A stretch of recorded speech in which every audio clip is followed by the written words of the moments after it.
And I wasn't being flippant when I said that people think making the playoffs easy. It's not.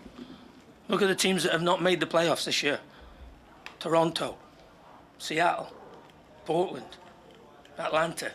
You know, you keep going. These are storied franchises who've spent fortunes and money. It's not easy, and we shouldn't take it for granted. But the players can, you know, a lot of pride in what we've done. 4 years on the trot. Like you said, there's only a couple of teams, I think. Two or three teams have done it. 2 active teams are on 4 consecutive years. Yeah. You are one of them.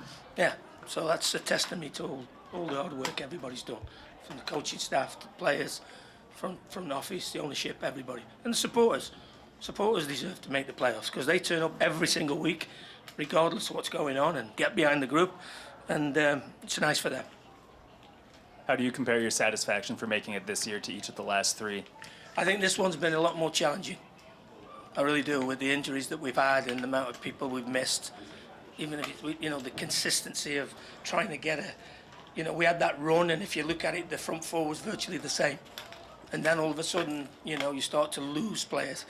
Our discipline has been really poor this year, and that's something that we will address next year. We're not going to go through yellow cards for nothing, which have cost us dearly. And obviously the injuries that we've had, the likes of Asani, the likes of Remain, you know, Jacori, Robin's missed a period of time, Ray's missed a period for Agaraz. So, hey, when you're losing your best players, and even Bongi's not been available for the last month or so, and he's been terrific before that. You know, so it's been a challenge, but you know, everybody stepped up, and I thought the subs actually today did really well when they went on the field. All of the subs did really well. It was a record crowd. Was it noticeably louder and better than other games? Well, they always get behind us. It did seem a little bit louder from our point of view. So I don't know what we've done. Let's see if we can keep doing that then. And it'd be nice to, you know, that energy does help the players certainly when it gets a little bit tough. In the middle of the season, you were very high on the team, even though the results weren't coming your way. After the last 6 games, do you still feel very high on this team? I do, yeah. You know, I just said there on the TV that we've been to LA and won. We've been to the Galaxy and won. We've been to Dallas. We've been to Nashville.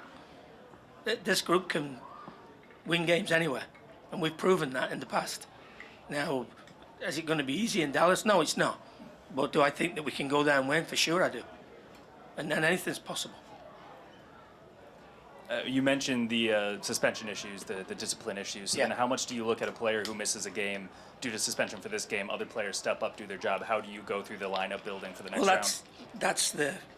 That's what management is, and looking, you know, where we're going to fill in. And you know, a couple of times we've had to leave Ray out because he's one booking away from a big game at home. We can't go through that.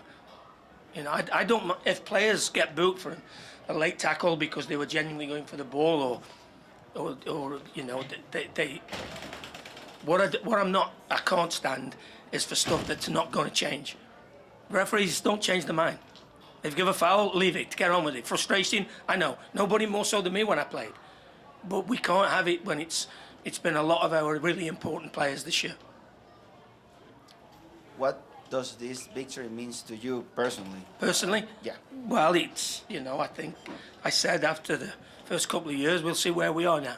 I honestly believe that we can be a playoff team consistently. That has to be the aim.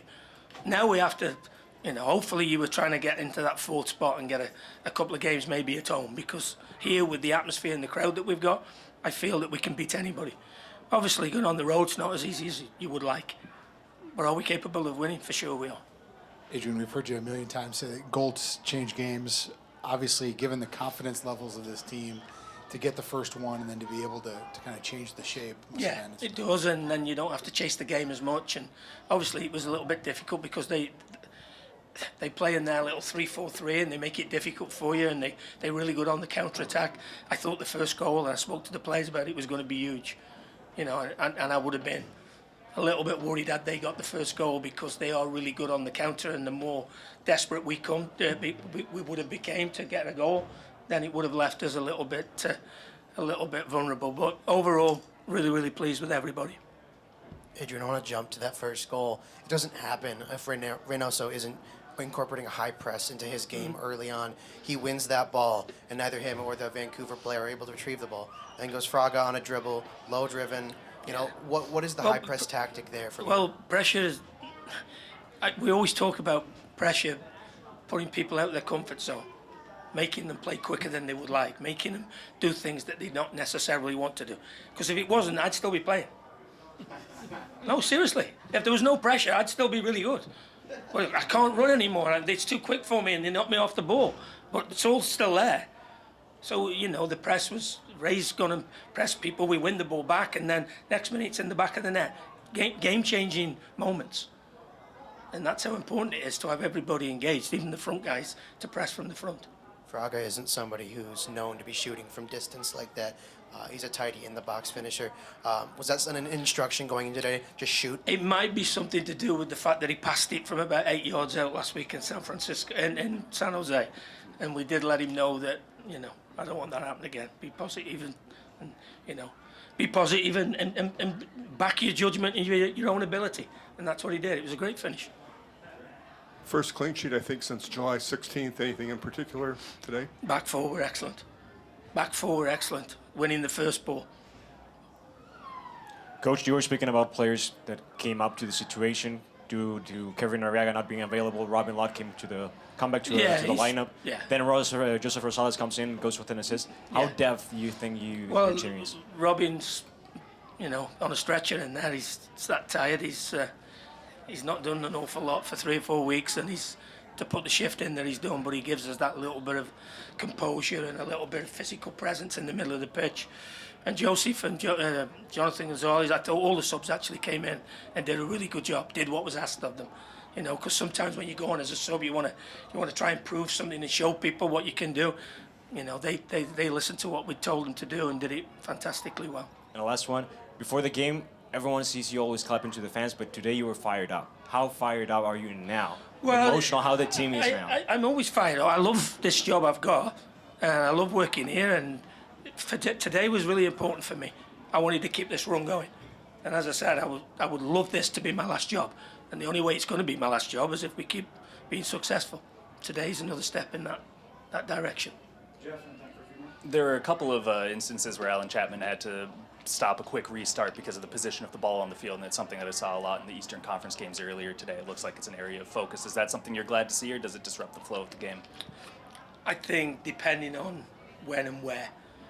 I think that if the ball's moving and it's the first pass is past their midfield, I think then you have to bring it back. But when it's round the back, and it's just needless to stop the game. But the rules are the rules, Jeff, aren't they?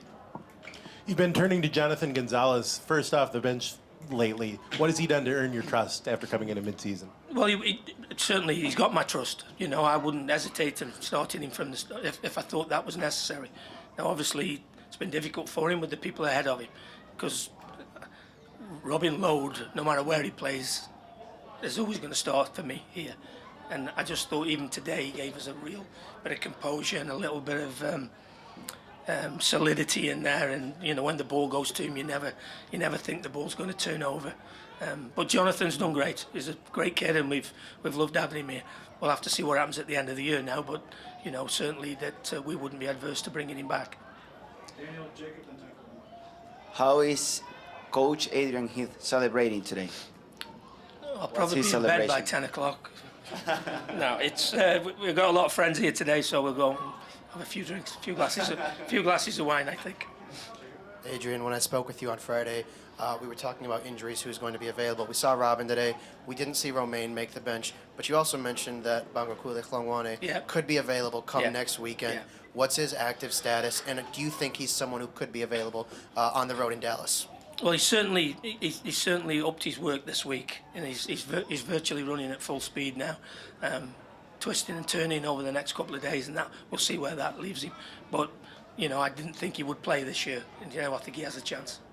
Coach, the last game against Dallas, the 3-0 here in Allianz, how close do you think that game's going to be to the one played this next weekend? Well, if you look at the game, we had a mad 5 minutes. Yeah. Mad 5-6 minutes, and look at the 90 minutes as a whole. There was nothing in the game. In fact, we probably had the better chances and probably had more of the possession and were the better team on the day. But hey, goals change games. You know, I always say it. and we conceded 3 in, what was it, 5.5 minutes? So if we do that again, we won't be going very far. Okay? All right, cheers.